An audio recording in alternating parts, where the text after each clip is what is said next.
Becoming an empty nester comes with peace and quiet, right?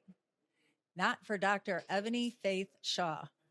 Ebonee is going to tell us how she turned a period of transition of grief into a journey of community leadership. Welcome to Her Next Chapter, a weekly podcast where we address how women work through and thrive during transitions. I'm Karen Maurer, your host, and today we're going to talk about what it means to build something new out of grief. My guest today is Dr. Ebonee Faith Shaw. She's a St. Louis native and experienced nonprofit leader with nearly 2 decades in development and event management. She has raised over $21 million to support communities in both St. Louis and New Orleans.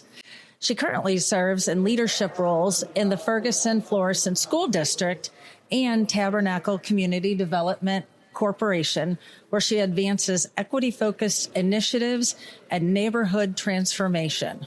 Wow, that's all a mouthful, Ebonee. I'm so glad you're here. Thank you for having me. Thank you. Well, let's talk about this transition that you've recently gone through of becoming an empty nester. Yeah. Take us back to that moment when your son left for college. Well, let me set it up for you.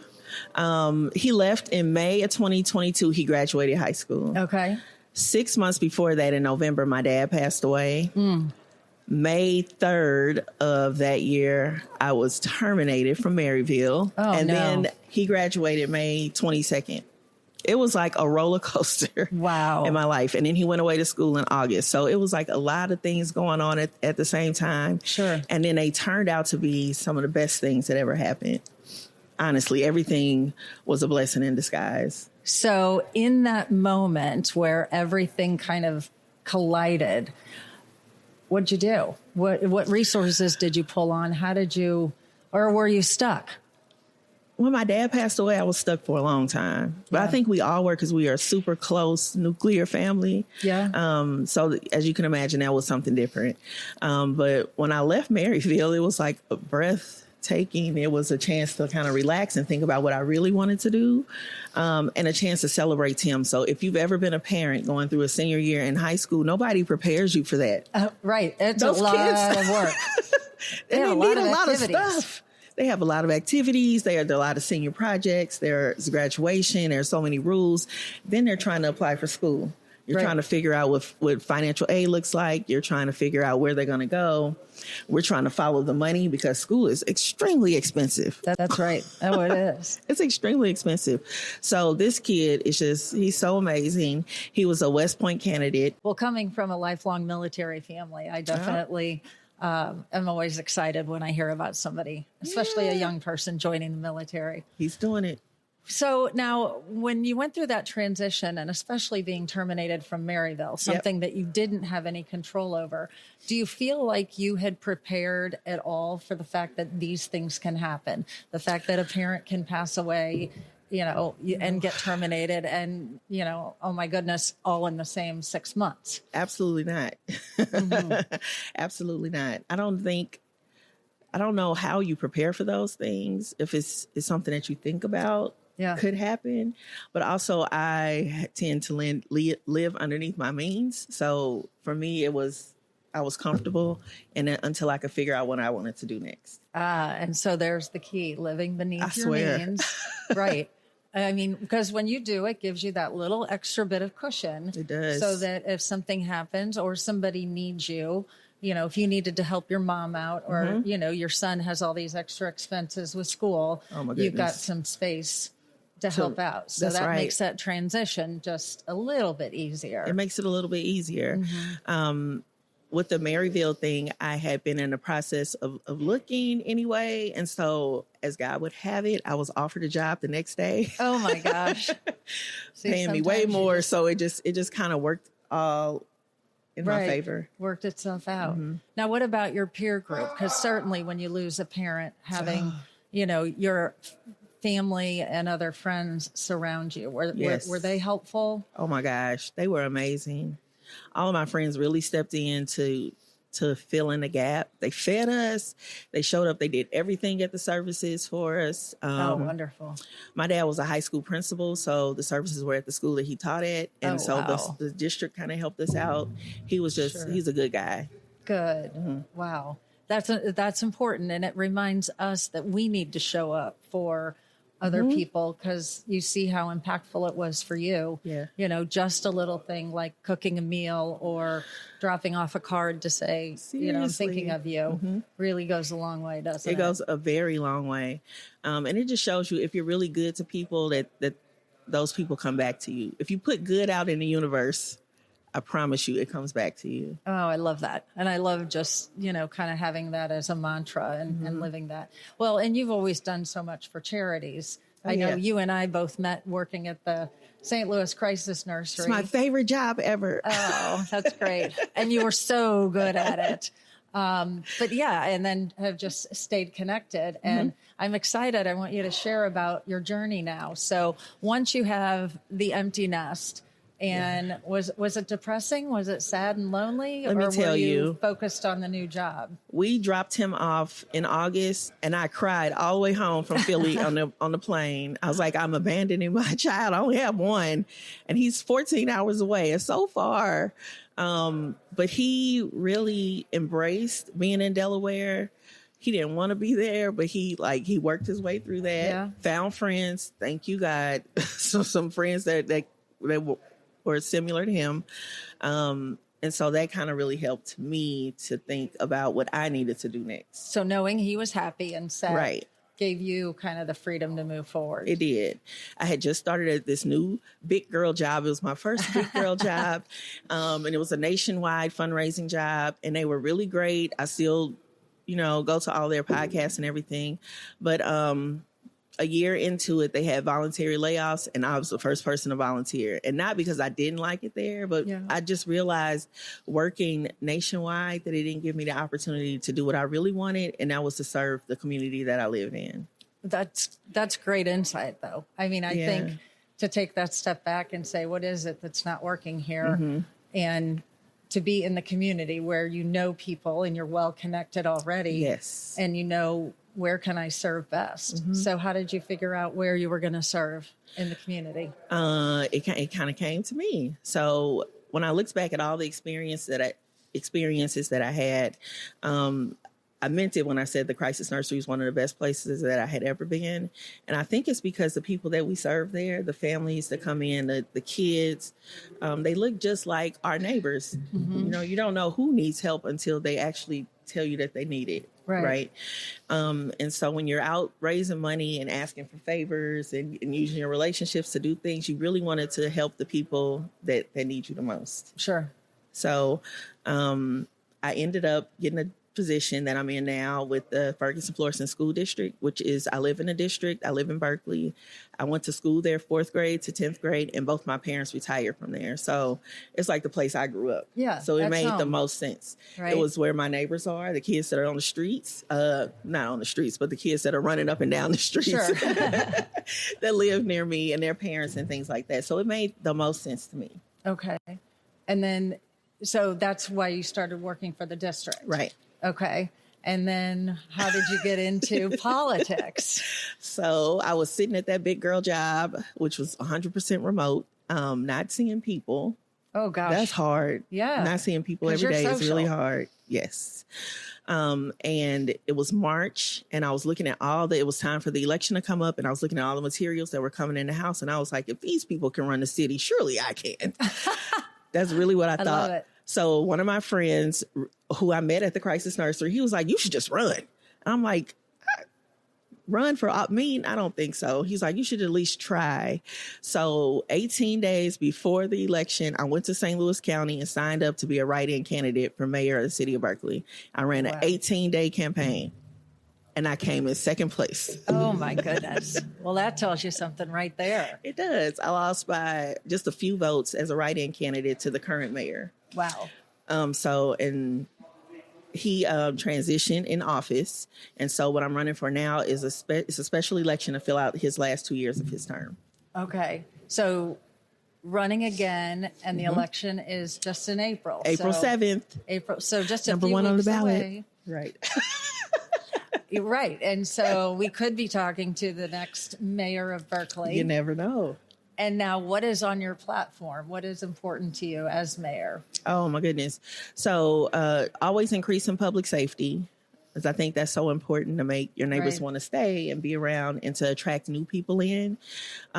With my position at the Ferguson-Florissant School District, which is running our foundation, but also doing community engagement, and Berkeley is inside the school district. So it kind of works hand in hand. Yeah. That if we get more people to move in and increase our population, we get more kids in the school, and we can just kind of work in harmony together. Right. So that's a part of it. And then the other part is improving our economic development. So we are really at a good spot in North County. We're right at the intersection of 170, 70, and 270 all run through Berkeley. The airport is in Berkeley. Boeing is in Berkeley. And we have just so much opportunity. Sure. And just expanding on that. Right. I love that idea.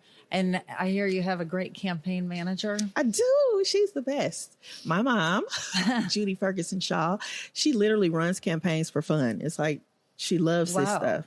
She was an elected official in Berkeley. She was a councilwoman when we were growing up, 80s and 90s. And she kind of never let it go. And so now she has a PAC called Grade A for Change. And they specifically focus on the school district and the school board, because that was her passion. And so now I'm just tapping into that. So I was going to say, way to use your resources. Exactly. Right? But maybe that also helped inspire you to be part of politics. I'm sure. You've been around it. I wouldn't know the first thing about how to run or what to do and how to develop a platform and all of that. I've been campaigning all my life against my will. But now you don't really have a choice when you're a kid. And I was thinking about my son is coming home to help on the election week. And I was like, and this kid has been campaigning all his life because of her. So she brought him in, and she used to take him with her when she knocked on doors when he was a little small kid. Right. And so he knows what to do. Well, and he's got to be such a great advocate, because growing up and wanting a safe community and wanting to see that economic development is so important. It really is. So that's exciting. So then you would finish up the term, which would be 2 years, and then you would have the option to run again, I imagine. I'd have the option to run again in 2028 for a 4-year term. So that's the goal. 2 years here, 4 years later. And you think all of this came out of the transition of your son going to college? I know it did. I know it did. Otherwise. I don't think so. I was looking for something, as a parent, you get so wrapped up in your kids and what they're doing. Right. And a lot is because they need an advocate. They need a driver to go to all the activities. And that just becomes who you are. Yeah. I think. So then you kind of have to find your own identity again. But now you're finding your identity at 40 something. And it's like, what is that? What is the thing that I want to do? Where do I want to spend my time and energy? Right. And where can it be most useful? And I know that it came out of him going to Delaware and me trying to figure out how to live in a house by myself. Well, and that's a huge change. And like you said, it's your identity. It's your social life. Those are, when you go to all the sports events, the parents are your friends. Right. You're so embedded in that community. And then all of a sudden the switch flips and it's all over. It's all over. I mean, I ran into one of the parents of my daughter's friend group. And so the parents used to hang out. And I ran into somebody last weekend and I looked at her and I was like, gosh, I miss her and I miss all of them. But we didn't have that commonality of the girls hanging out anymore. And we all kind of went our separate directions. Yes. So it is kind of sad. You have to, when we look at the different stages of transition, there's a book I love called Life is in the Transitions by Bruce Feiler. And he talks about, we go through this, we have the long goodbye where we kind of have to say goodbye to that past, goodbye to that life where it was just you and your son in the house and you had your own little routines and those footsteps, when the door opens and closes, when the refrigerator opens, you know all those sounds and all that changes. And then you kind of go through that messy middle. That's my part.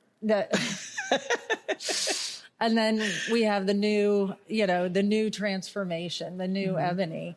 But do you feel like you're at the new part yet, or you feel like you're still kind of stuck in that messy middle? I hope I'm coming out of the messy middle part, the challenges, the transitions. I don't know if you ever stop transitioning though.